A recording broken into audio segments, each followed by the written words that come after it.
It started with a question. What would you do with 50 women on a deserted island? A week-long social experiment brought me to a remote island off the coast of Madagascar with nothing but essentials, a camera, and the unknown. The women, each from different parts of Africa, Nigeria, Ghana, Kenya, South Africa, and beyond, came with diverse stories and strong personalities. But as the boat disappeared over the horizon, we realized one thing: there was no turning back. The sun was unforgiving, and the island offered no luxury. Yet, as we scouted for shelter locations and divvied up responsibilities, something amazing began to happen. Leadership emerged from unexpected places. A Kenyan engineer led the charge on shelter building. A Yoruba herbalist identified safe plants. But with 50 women and only one of me, would cooperation reign or chaos erupt? The second day brought the first taste of friction. Not everyone agreed on the way forward.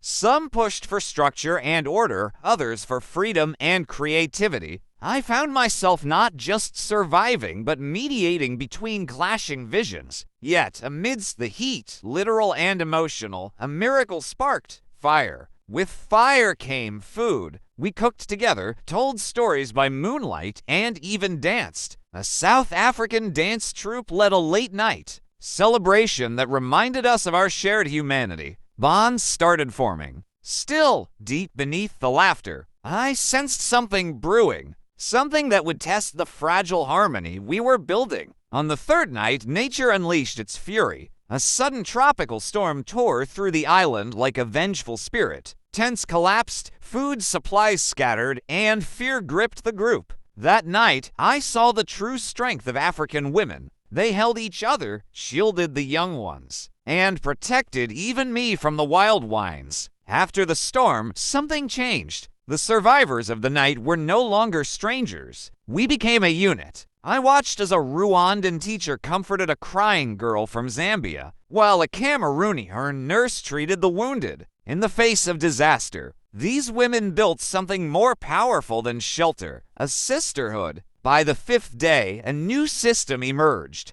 A council of 7 women, each representing a different region, began coordinating tasks, solving disputes, and planning for the group's future. They invited me not as a leader, but as a participant. It was humbling. I came to this island thinking I'd be the teacher. Instead, I was learning more than I ever imagined. We held the first island parliament, where women shared their dreams, struggles, and visions for a better Africa. It wasn't just an experiment anymore, it became a movement. And the lone man, felt like I had stumbled upon a kingdom of queens. On the 6th day, a diving expedition to retrieve a lost crate turned into a metaphor we dove for resources, but surfaced with truths. One woman broke down, sharing the story of her lost child. Another confessed she had never felt seen until now. I shared my fears, my ego, and my misconceptions. That day, vulnerability bound us deeper than any survival skill. As the sun set, a spontaneous gathering turned into a night of terrors and triumph. We sang lullabies in different languages, held hands, and stared at the stars. It felt like time had paused, just long enough for us to heal. The final day came to fast. Boats returned to take us back to civilization, but none of us were the same.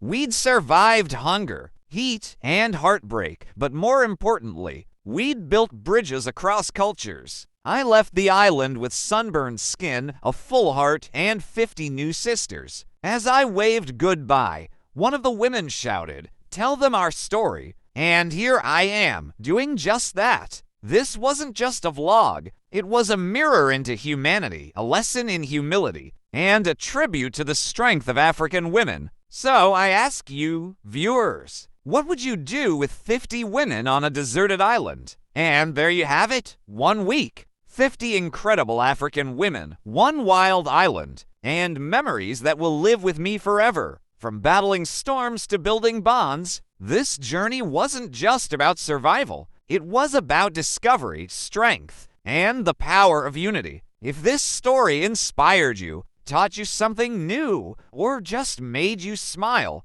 Don't forget to like, share, and most importantly, subscribe for more epic adventures like this. I've got more stories coming your way, real, raw, and unforgettable. Now, I want to hear from you in the comments. If you had the chance to spend 1 week on a deserted island, what 3 things would you bring and why? Let's get talking. Until next time, stay bold, stay curious, and keep chasing the extraordinary. Love you all.